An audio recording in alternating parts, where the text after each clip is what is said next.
We're here about difficult classroom conversations. Why are we talking about this? The reason we decided to run this session was because we heard from a lot of school staff and leaders that due to the racist riots in the summer, there was a lot of anxiety going back to the classroom. Kind of how will all that play out in the classroom? How will it affect communities and pupils?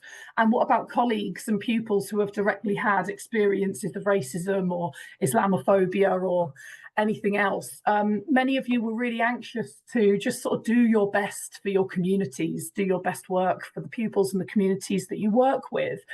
And I suppose it's really important to point out that the riots landed in a really complex global context. We've got Israel, Palestine, Ukraine and Russia, and the US elections, and just generally living in a social media age. All of that stuff shows up and potentially creates division and tension in the schools, families and classrooms that you work with every single day. And we heard so much that many of you want to have the severity of these issues acknowledged and to feel better equipped to handle the difficult conversations that come up in your classrooms. And many leaders want to feel that they can provide more quality guidance and support and have access to the right materials and resources and things like that. So hopefully we're going to go a small way towards addressing some of these things today. And we do see it as having quite a strong link to your well-being as educators. We know that having a positive impact on your communities and your classrooms is really what motivates you every day. And the evidence shows that when you feel more capable and competent and confident, then you're more energized and you're more well, and you're better able to work with the children and young people in your communities. So that's really the sort of angle that education support comes at this from. But we're really, really lucky today to have an incredible set of panelists who are really experts in this field and have difficult conversations around all kinds of challenging topics and racism and xenophobia and interfaith relations sort of every single day. This is their real bread and butter. So I've absolutely got my learning hat on today. I'm really keen to hear from everyone on our panel. I'm sure we'll learn loads. We're joined by Zainab Al-Badri from Stand Up Against Discrimination. She's worked for them since 2021, and she's passionate about creating social change and interfaith work. And she manages the Allen Sennett Upstanders Leadership Programme, which brings together students from 11 schools of different faiths and backgrounds to create their own social action projects. So loads to learn from Zainab today. We also have Miriam Thomas, project manager from Solutions Not Sides. She delivers workshops every day, bringing peace builders from Israel and Palestine to classrooms across the UK, with an emphasis on humanising encounters, encouraging diverse narratives and building critical thinking skills. So that's all the stuff that we're really hoping to hear about today. And she also leads on their Olive Branch Award programme, which is a network that supports teachers to bring about long-term transformation in schools. Noel Duna, assistant head teacher in a large and diverse comprehensive school in northwest London, currently working with Solutions Not Sides and Stand Up to support her schools, to support her students and staff. So very busy. And Noel's school has a large Muslim intake in a predominantly Jewish area, which is reflected in both the student and staff population. And her school has a large number of students who are asylum seekers, and she's seen a rise in issues affecting their personal safety following the riots that took place over the summer. So, as I said, just an absolutely amazing panel of experts that have so much to offer on this topic. So thank you very much, all of you, for joining us. We're hoping to talk about some practical advice and support, but first I want to start with just sort of getting a flavour for what's really happening. So Noel, can I start with you and just tell us a little bit about, coming back to school in September. What was the effects of everything that happened? And a lot's changed since then, but there's still a lot happening. So what's the reality on the ground for staff? Yeah, so I think the reality really hit in August because we've got a community group that supports our asylum seekers that has a WhatsApp group, and I was away, and that was the first I knew that there were incidents. And we found that very, very quickly our students were just keeping themselves. They weren't coming out of the hotel. The hotel hadn't been attacked, thankfully, but they are now absolutely petrified. So they actually come together to school in a group. They meet, some of our other students go down to the hotel to meet them and walk with them. And it's been quite a challenge trying to explain to the students that, you know, this isn't what our reality would like to be like, but it's very much about being open. Our students who are asylum seekers in school are very open about their travels, and they've talked about their stories, and we've kind of encouraged it where they want to do it and supported them to kind of, you know, do that kind of piece of work with them. But I think it's been really hard, and I'm not sure we've quite cracked it yet, but we have talked a lot about building those relationships between the community, and our students as a population have written to the local MP, have talked to councillors, and are really trying to tell them that this isn't fair and that they want that support in. And they've done some really positive work around kind of the positive stories, the good things that happen, and the good things that, you know, migrants have brought to to our community, but also in the wider context in the UK. And so we've done some very early work around those things at the moment. Yes. So there's a lot of anxiety, but there's also a lot of motivation to do some good work. Yeah, definitely. Miriam and Zainab, anything, I'll go to you first, Zainab, anything you want to add to that in terms of what you're really hearing on the ground? Yeah, so I guess for us, our work has massively changed since the impacts of COVID, where the intensity of these issues and how they impact the young people has been nonstop. From blaming communities for creating and spreading the virus to really toxic conspiracies making it to the mainstream in the form of social media posts, but also memes and normalizing that language. Obviously, with the spike in anti-Semitism that we saw in 2021 due to tensions as well. So we had, the levels of anti-Semitism being impacted, and that transferred again into the classroom where we had incidents of Jewish young people being targeted, Jewish members of staff. But I would say what we're experiencing right now, both with anti-Muslim hate and anti-Semitism, is unseen before. I mean, Talmama and CST, reporting organizations for anti-Semitism and anti-Muslim hate, have just released their statistics, which show that these are record high numbers. And in terms of what's happening in the classroom, we are seeing the impact of this by, friendship groups being impacted. We are seeing people take sides more than, it's probably happening more in the classrooms than anywhere else. They feel like they need to see things as binary and clear, when that's not necessarily the case. And every matter and every issue is different, but they don't necessarily see those nuances. Students feeling targeted quite low in the way that they present themselves, and also challenging behaviour that the schools are experiencing in terms of resistance to authority, and not really wanting to hear narratives that are different to theirs or what they're consuming online.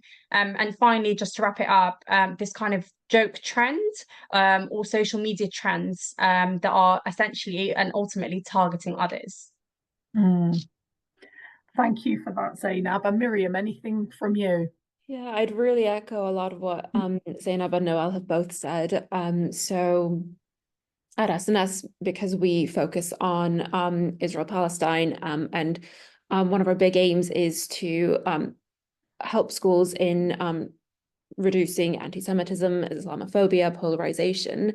Definitely over the past year, we are so aware of exactly what Zainab has just brought up, that Islamophobia and anti-Semitism are at record high levels.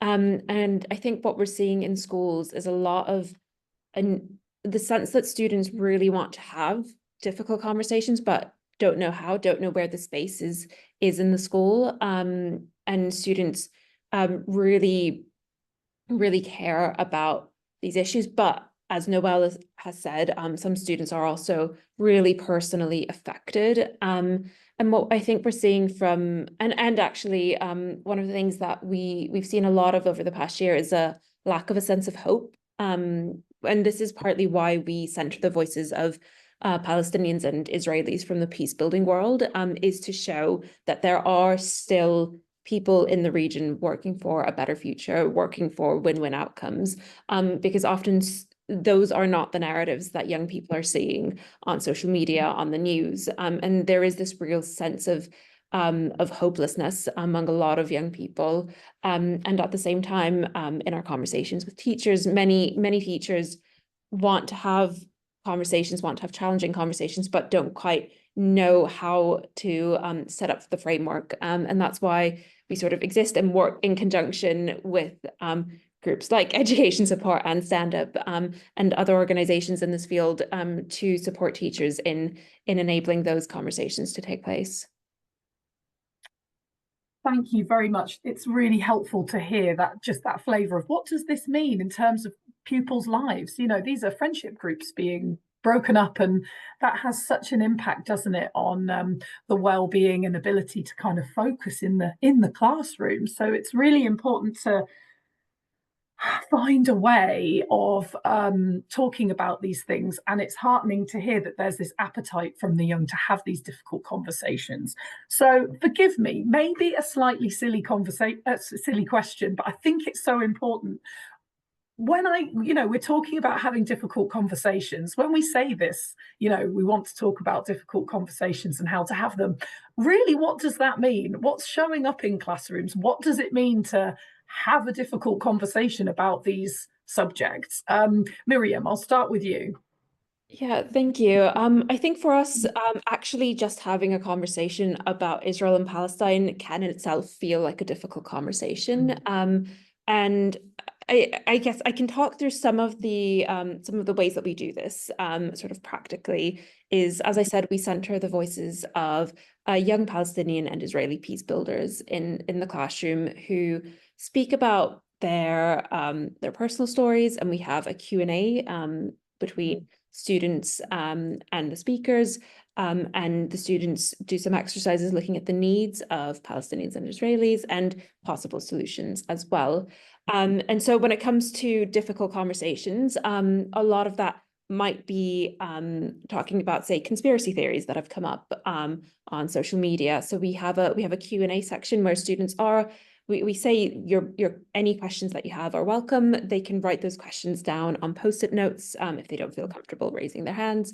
And so that creates that space to have those have conversations about a topic that can be quite triggering and can be polarizing.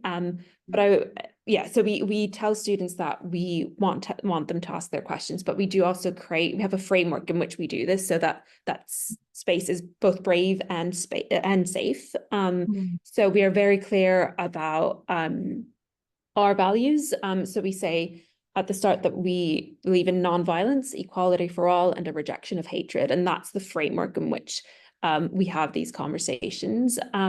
We use the model of an iceberg, for example, to look at positions and needs. So if the position that someone takes is the tip of the iceberg, what's going on below the surface? So the needs, the fears, the assumptions that are driving what might seem like binary positions or might seem like one-dimensional positions. We actually use the sessions to go below the surface of the water. And we also really believe in building a culture of empathy rather than shame. So empathy and shame are both emotions that bind groups together. But a community that's built on empathy will have a much more natural and authentic compliance with countering prejudice. So things like we give students the benefit of the doubt. If it's, sometimes things will come up that are deliberately hateful, but that's rarely the case. Actually, people might be misinformed, and we know that students may well be looking at things online that contain misinformation, and they may not be aware of why what they've said could be hurtful. So I think giving young people the benefit of the doubt, but also using process language rather than static language helps. So rather than labeling somebody a racist, actually unpacking why what they've said might be sort of seen as hateful. So in terms of, in answer to your question, in terms of difficult conversations, we do invite young people to ask their questions, but we do that with a clear framework about what our values are, and we really emphasize that culture of empathy. So you're, really emphasizing safety, because without that safety, that bravery doesn't feel possible. Yeah, we use the joint language of safe and brave spaces. Yeah, exactly. I really also like what you're saying about just centering the voices of the peace builders. It makes so much sense. Zainab, I'd love to hear from you. What is it to have a difficult conversation? What do we really mean by this?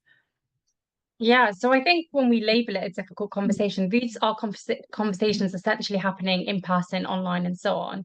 But we understand that sometimes they could be challenging in terms of how to navigate. So it's all about creating that suitable space where young people, adults, whoever takes part in these workshops humanizes those communities.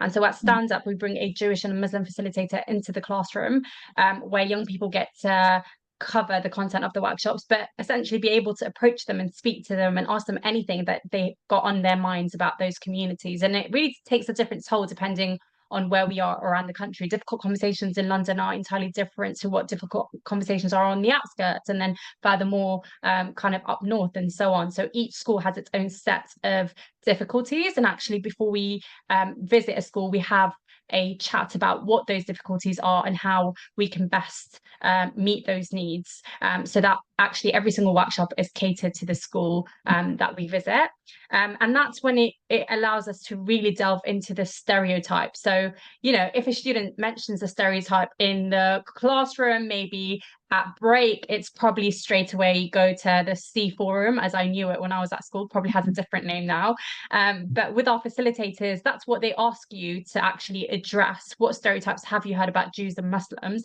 and take them on an educational journey of how those difficult conversations and those stereotypes and myths impacted the communities in history, but also how they manifest today and how they are still around with us and impact those communities.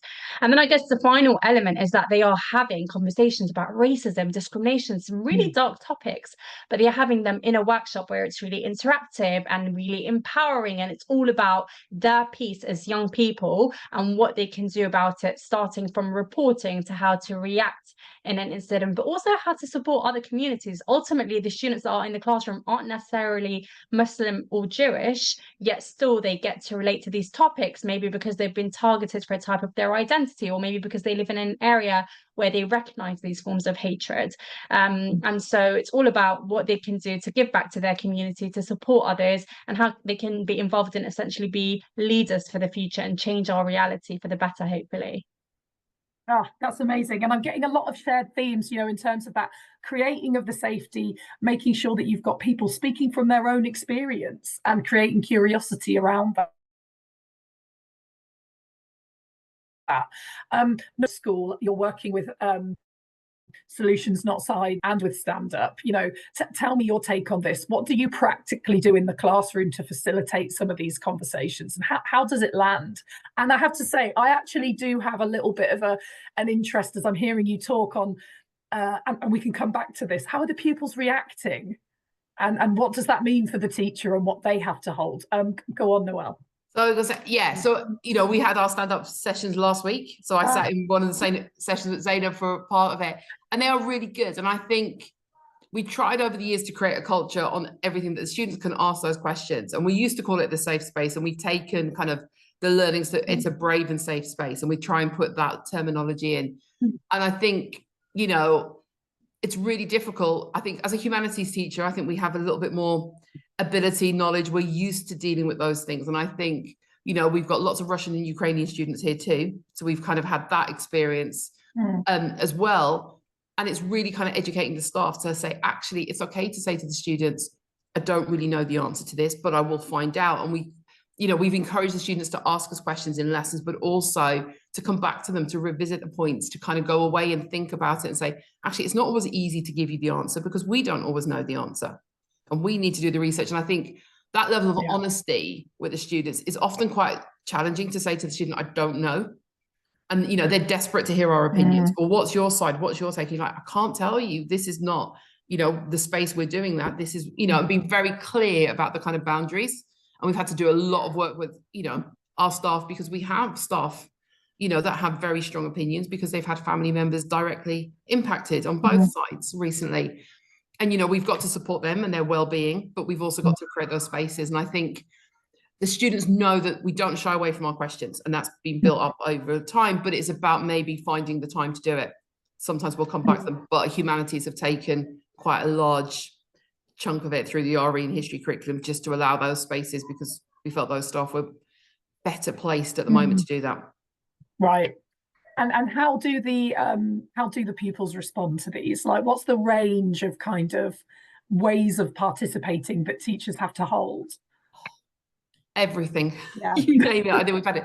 You know, we will get things that people will put up pro or anti, you know, stickers about an issue, and they'll just appear in corridors, and then very quickly you're trying to take them down. And it's not taking them down and saying that's it, you know, and punishing. It's about actually, why is this not allowed in school, or why is this allowed? You know, we had some posters recently, you know, about kind of conflicts generally, and so about support, and they've done lots of kind of flag work and talking about why that was acceptable and why other things weren't. You know, we allow the students to express themselves to a point, but we have to say it's about tolerance, about acceptance. Yeah. You know, that we don't have to agree with something, but we have to respect that different people have different opinions. And I feel like we've done a good job. I think there's a lot more, and I think there's a lot that goes on that we don't always necessarily get into because we don't necessarily hear it or see it. But we are building more and more of a climate where the students will come and tell us and say, well, this has happened, or I'm not happy. You know, and we're working very closely then with the community to also kind of deal with that too. Yeah, that's really amazing. I would love from all of you, just if say you've got a teacher today saying to you, I need to have, you know, this is coming up in my classroom, I'm having a lot of different views coming up, a lot of division, they're falling out with each other. And I really need to be able to start surfacing some of this stuff and talking about it in order for the kids to, you know, not further go down this division route. Like, what would be the first thing that you would recommend in the immediate? Zainab, I'm going to go to you first. Thank you. Was that one thing only, or like a process? You can do a process. You can do whatever you like. It's difficult to stick to one thing. Yeah. Yeah, I mean, firstly, can I just say that teachers are absolutely brave. Honestly, I sit there with the team and I think your job, I mean, you're definitely doing above and beyond what's in your job description. And the role of a teacher has massively transformed in the last, I would say, just easily a couple of years. So first of all, hats off to you. I couldn't do this every day. Obviously, we go into a session, we set the parameters, and sometimes teachers have to deal with something that instantly comes to the surface. But I guess what the last couple of years has taught us probably is that there needs to be a constant space with the right parameters to have conversations, to ensure that people are not impacted by this negatively, and that the people who are coming to the room to have those conversations are actually coming in with an understanding that there is a social agreement, so a strong kind of base to ensure that this is a learning space, not a space for division, polarization, etc.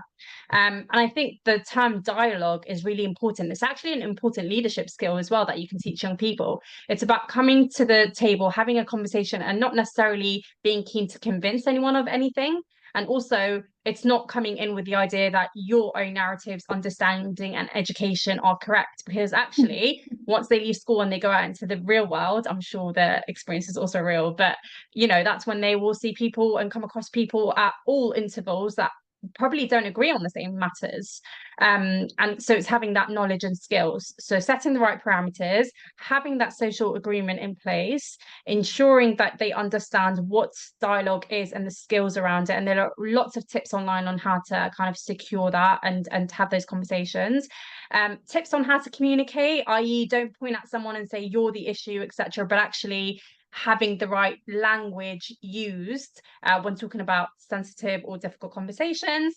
And finally, just a set of, like, it could be like a shared document of some terminology to deal with particular issues. Depending on what the issue is, it might be really helpful to clarify what X and Y and Z means, because firstly, we know some of the stigmas that are surrounding some of the topics that we use, particularly to do with conflict, etc. And secondly, just to make sure everyone's on the same page in terms of what they mean, so that they are not misunderstood. And the last piece is just having processes in place if things don't go as planned. So, you know, a follow-up conversation, for example, if an argument erupts or something along those lines. If everything you put in place means that there is still the opportunity for that to arise, that's fine. Just have something in place to be able to deal with it rather than dismiss it, because that will completely spoil all your efforts. A reporting service to be made available, and also hopefully, if you can, kind of have a result to those dialogues, conversations, you know, something that they can work on together, either related or unrelated to the topics at hand, but just something like a fruit or an outcome of those conversations.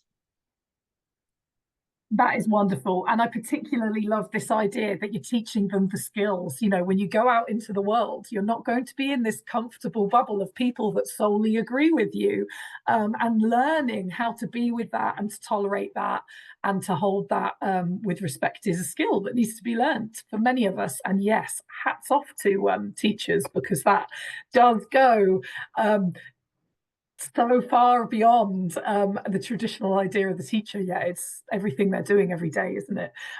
Thank you, Zainab, for that. Miriam, is there anything you want to, what would your one thing be, or your top tip be? Yeah, I feel like Zainab has covered so well everything really that we believe at SNS as well. So just to echo the idea of having sort of parameters, being clear with definitions. So we do also have some definitions guides on kind of being able to identify specifically in relation to Israel-Palestine sort of anti-Semitism, Islamophobia, as well as different forms of racism. So kind of being familiar with that is helpful.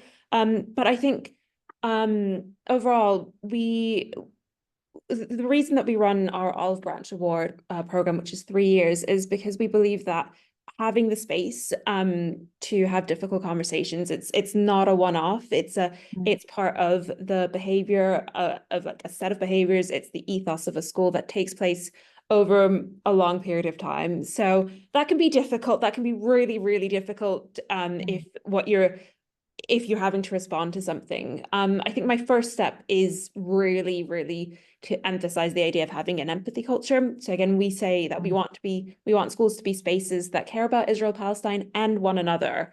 And having that as part of the ethos. We have a charter of values that our OBA schools sign up to, and some of them display it in the school to say these are some of the things that we believe in as a school. So believing in looking at win-win solutions, believing at saying no to different forms of discrimination.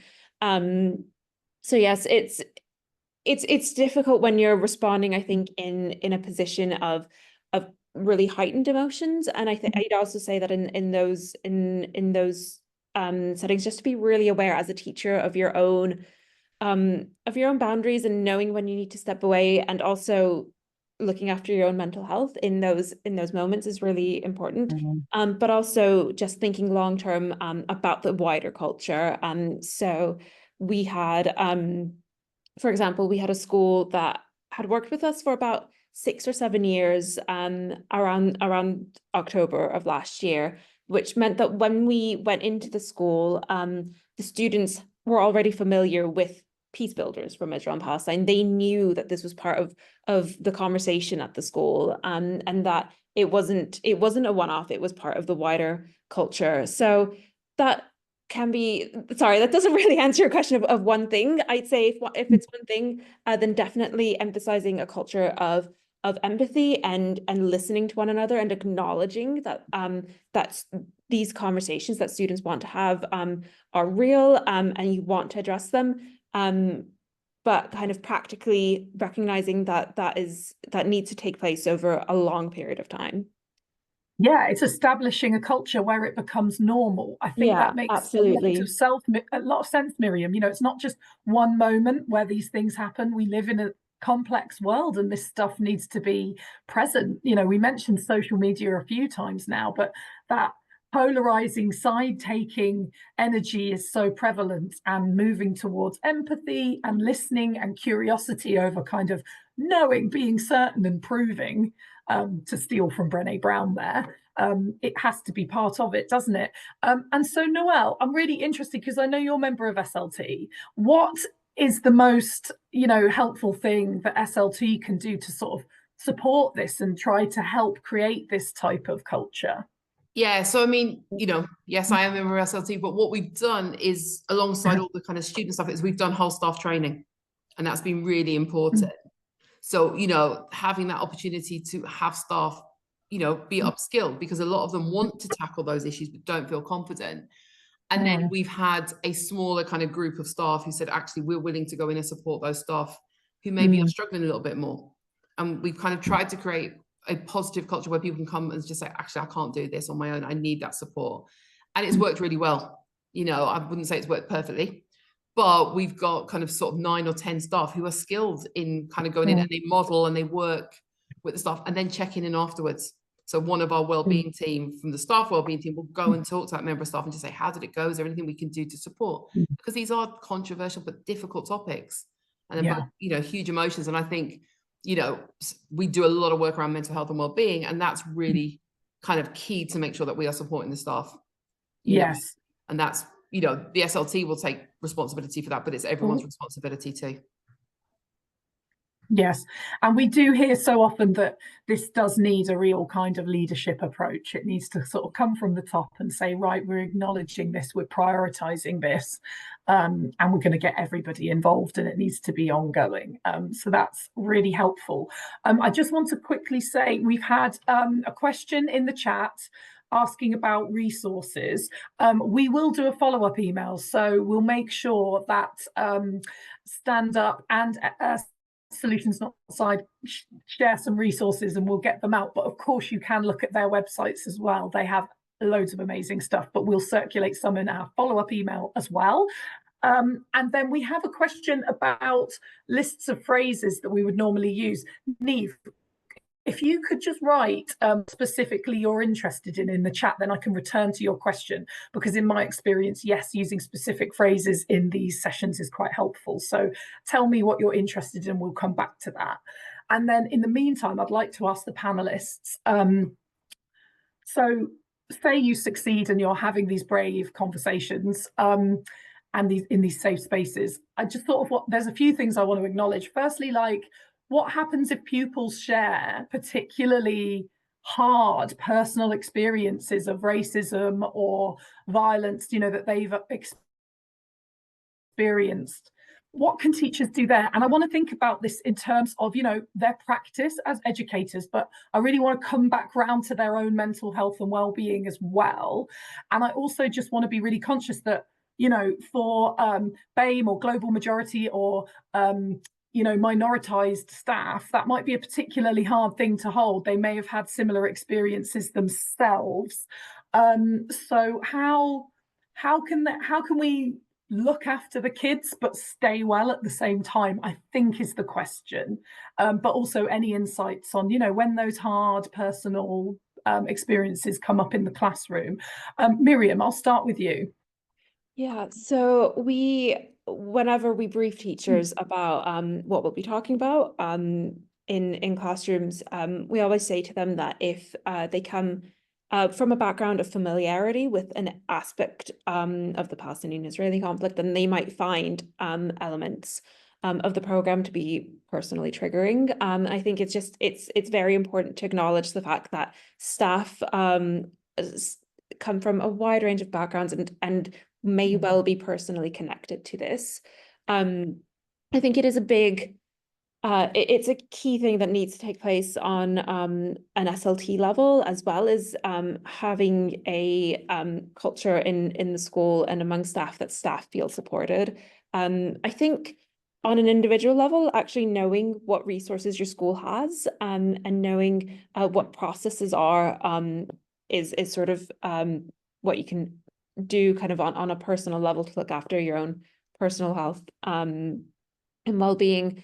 But also, I think knowing that you're not alone, even if even if you're a member of staff who has been affected in a particular way, in a way that your colleagues haven't been. I think knowing that this network of organizations and other teachers does exist, and knowing that there are people to reach out to, is important. I often speak to teachers who feel like they're the only person in their school who is incorporating this element of the curriculum into their school, and that's really challenging to see, and really often they feel like they might be fighting an uphill battle into incorporating this sort of education. So reach out to us as well, if what you're looking for is a network. Yeah, we do hear so often that the best antidote for some of this, it has to be community and connection, and tackling some of that sense of isolation. That's really, really helpful, Miriam. Zainab, what are your thoughts on that? Completely agree with what Miriam has already shared. I think there is a practice that solutions not sites do really well, and so do our facilitators, which is cognitive dissonance. It's this idea that if something comes to the surface, either intentionally or unintentionally targeting a community. For example, we were in a session once where a student did a Nazi salute front row as my colleague was addressing anti-Semitism, and I stepped in to acknowledge it, and the students were quite shocked about it, to see someone from a group that is perceived as oppositional. Muslims and Jews hate each other, apparently, step in and actually address that, and we think that's much more powerful. So the idea is that actually we know that staff within schools who identify as Muslim, Jewish, or part of a minority might be feeling on edge. Let's actually all support and make sure we've got the answers for some immediate questions. I know not everyone's got the answers for everything, as Noelle has already explained, but to have that knowledge of how to support our colleagues, and then when it comes to students sharing some really sensitive topics, I mean, for us it comes up in every single session, and we really do set the parameters behind it. We start talking about hate crime, we identify it, we say it's illegal, but then we ask, has anyone in this room experienced it, know someone that's experienced it, seen it online? And usually most hands tend to go up, and students share, maybe for the first time, some really horrible examples of being targeted. Now, from the schools that I've been working with across 6 years now, that's nearly 250 schools, most of them have the right intentions, right knowledge, and they really want to create a safe space for their young people, and therefore know what the process is and do support their young people when things come to the surface.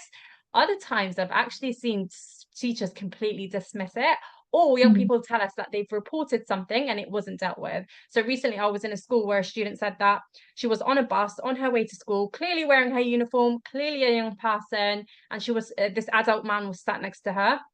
She gets off the bus, the man then starts shouting Hamas terrorists, and she was terrified. She said, what if he had done something to me on that bus? So she was grateful that she only got that comment, when we know how damaging this comment is.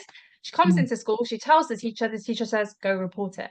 The fact that the student had actually felt empowered to share with the teacher in itself is a huge deal, because we know young people have huge distrust in the police and the reporting system.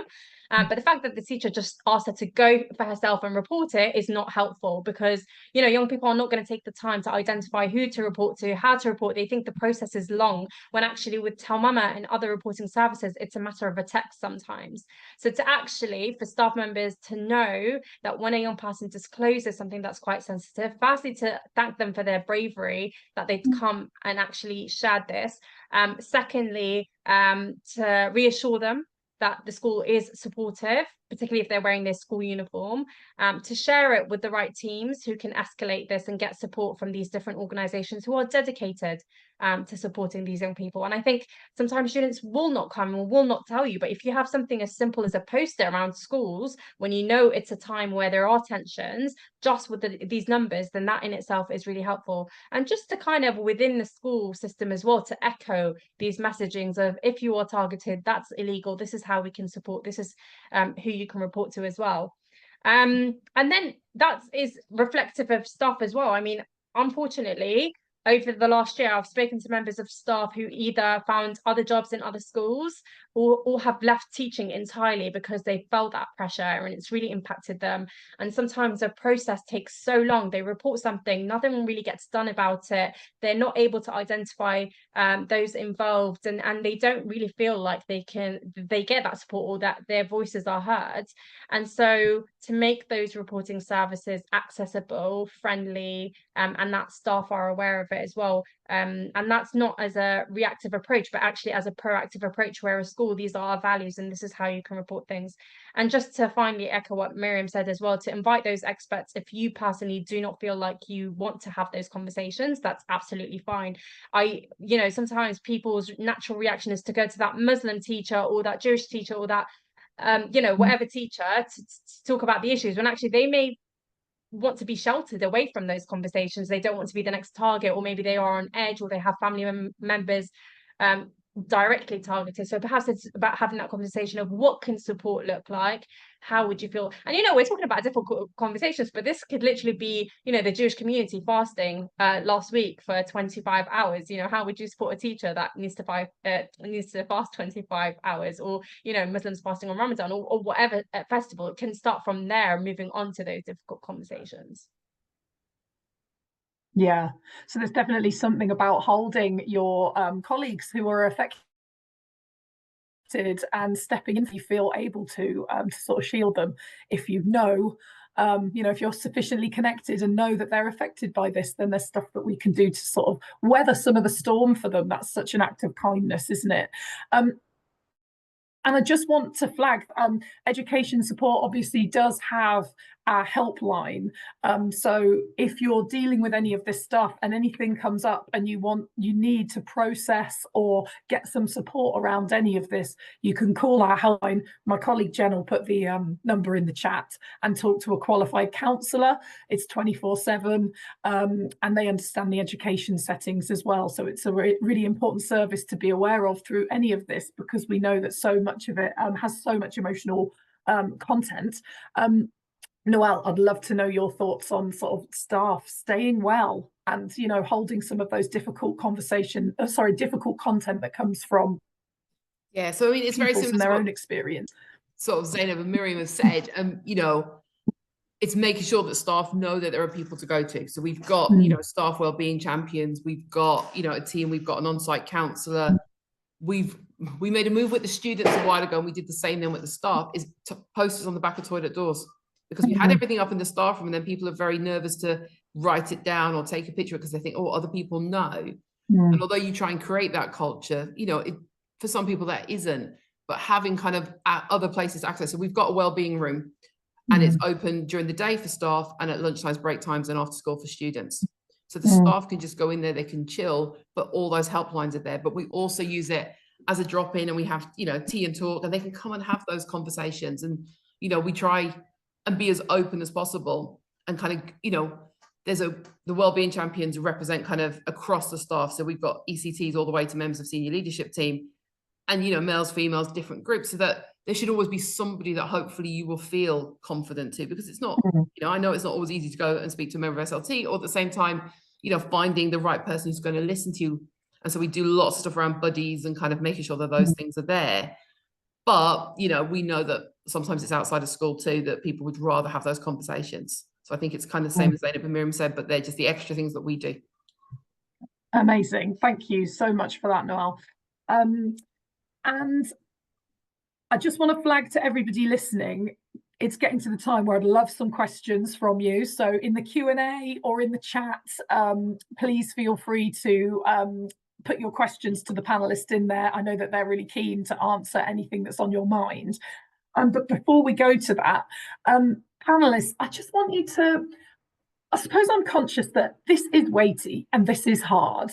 And you need to sort of stay well in all of this. But at the same time, this is really kind of potentially community supporting, connection building, life affirming, brilliant work that you do and that staff do. So what does good look like when you can step into that brave space, create that safety, create that bravery? Like, what can you see in the room? What's the payoff? You know, I just want to give you a chance to kind of share some of your success stories, I guess, and what good looks like. Zainab, do you want to start with that? Yeah, it's going to be odd to hear, but I mean, one of my successes is a student telling me they hate Muslims, but I'm a nice one. So it's that ability to have those offensive words come into light, really, and to the surface, because that's ultimately what you want to do. And after asking, you know, why am I one of the nice ones? She said, you know, because I got to speak to you. And it's the fact that actually she walks past the Muslim community in an area where there is a large Muslim community and doesn't feel like she can speak to anyone. And to her, that's straight away translated into hate. She probably doesn't hate the Muslim community, but it's the fact that, you know, we got to have that conversation to humanize that community. So essentially, success, depending on where we are around the country and what kind of session we're having, takes a different toll, as I explained earlier. So it's all about utilizing the space, having the thoughts and experiences come to the surface. You know, it could be a matter of just really familiarizing themselves with those communities. It could be a student from a minority sat there and then comes to you either during or after the session and says that you've changed their lives and they feel heard and seen. It could be that students come to you and say, you know, I really didn't feel like I had a voice, but actually what I want to do next is join you and facilitate, or, you know, be the advocate for my community. It's seeing schools carry on after a stand-up workshop. I mean, our workshops are 2 hours, but to see schools actually carry on those conversations, do those projects, etc., afterwards to foster that environment is absolutely excellent. I think also when you hear that a student who had struggled with their identity, i.e. maybe taking off their hijab or their kippah because they felt like they were a walking target, then starts to put those back on and actually speak at assemblies. And I mean, you don't get that with every single session, obviously, but you know, when you hear that you've actually had an impact, even if it's on one life, you know, it's worthwhile for us. You know, we celebrate and love those moments. But yeah, as well as the Jewish and Muslim students, there's students of other minorities who utilize that space and actually share their stories and feel like they've got that platform. And you know, it's when a student also walks out of the room and says, I should have reported that. Now I feel like I could.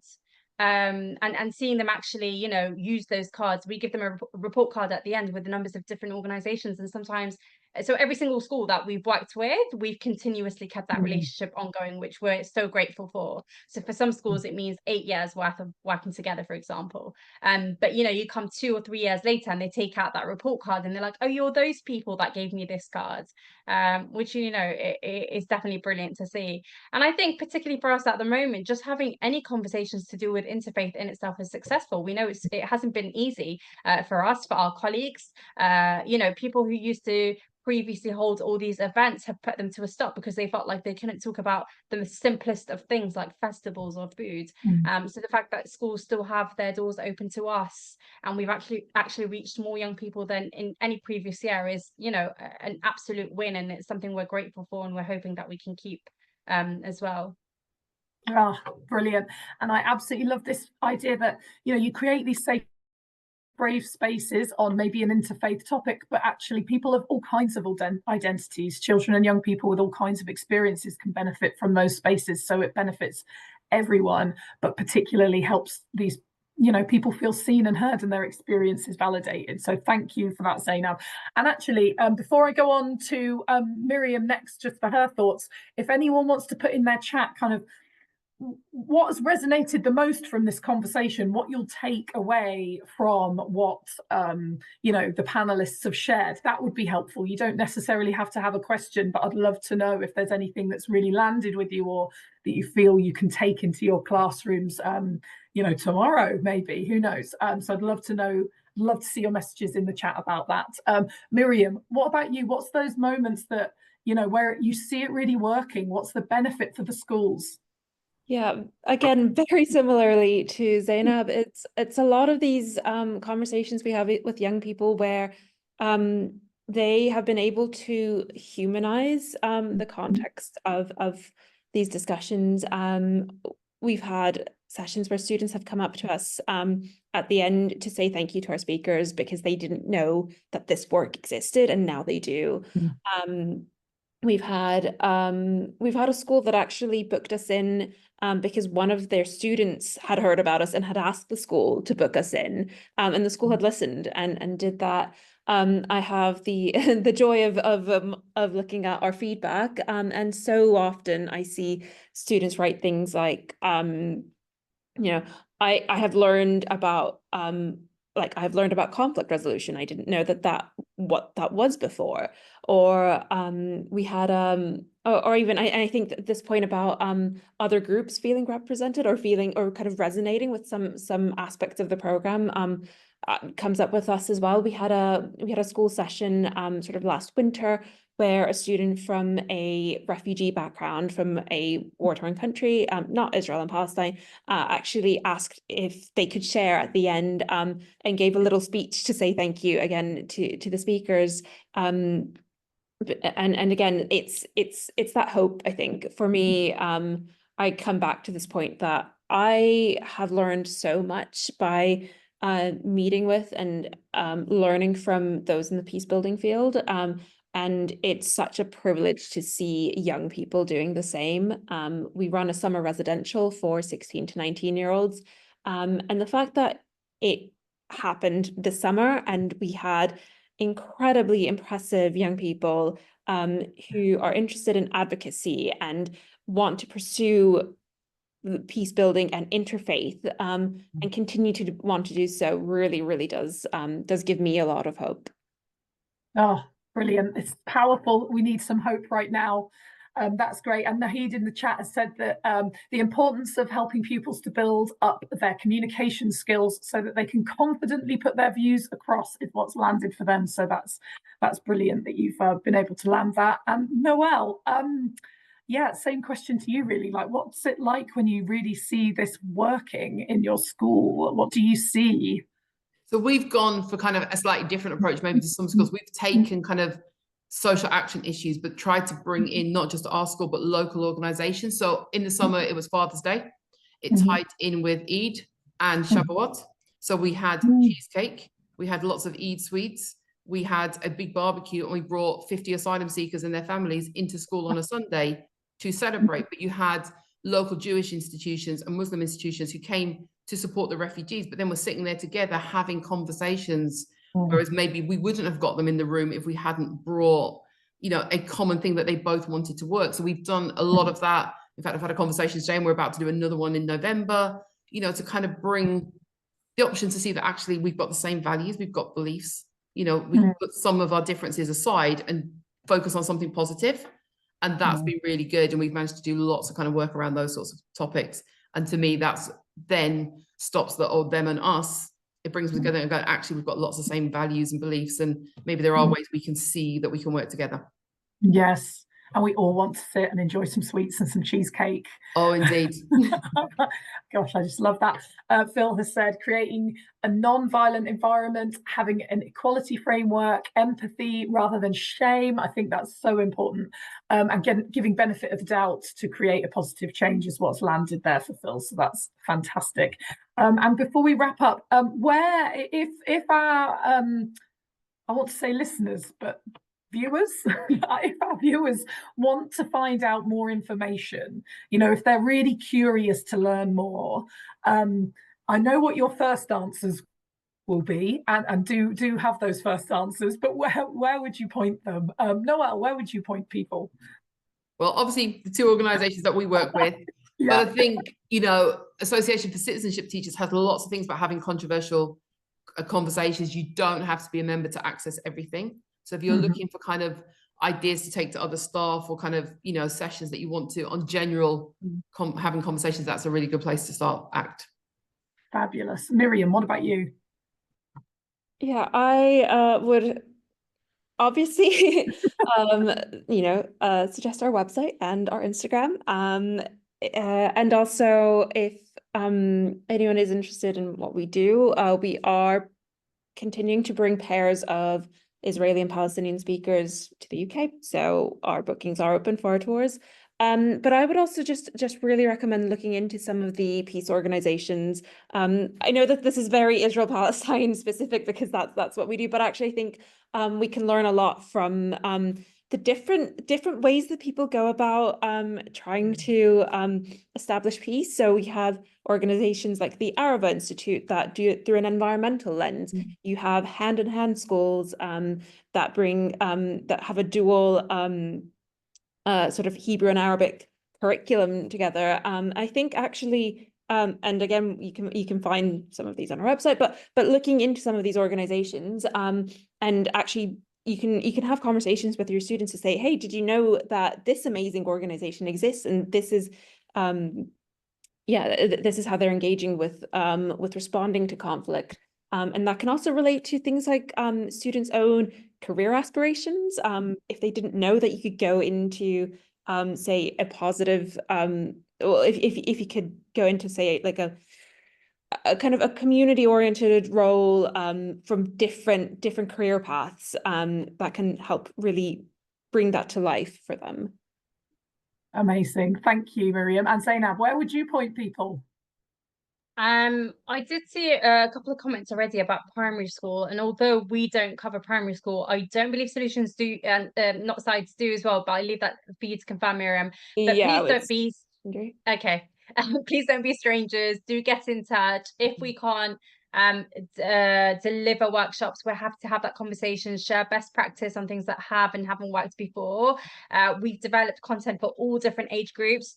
We don't necessarily deliver primary school content, but we can advise on it, and in particular cases we may also be able to deliver it as well, but it's not kind of an open offer.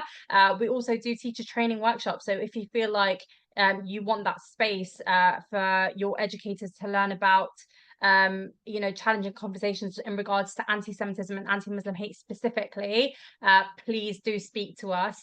And we've got a range of partners from Kick It Out to True Vision, Gallup, CST Tell Mama that we can put you in touch with, as well as the projects that are funded by the Mayor's Office through the Shared Endeavour Funds. There is 20 in total. They all look at anti-extremism work.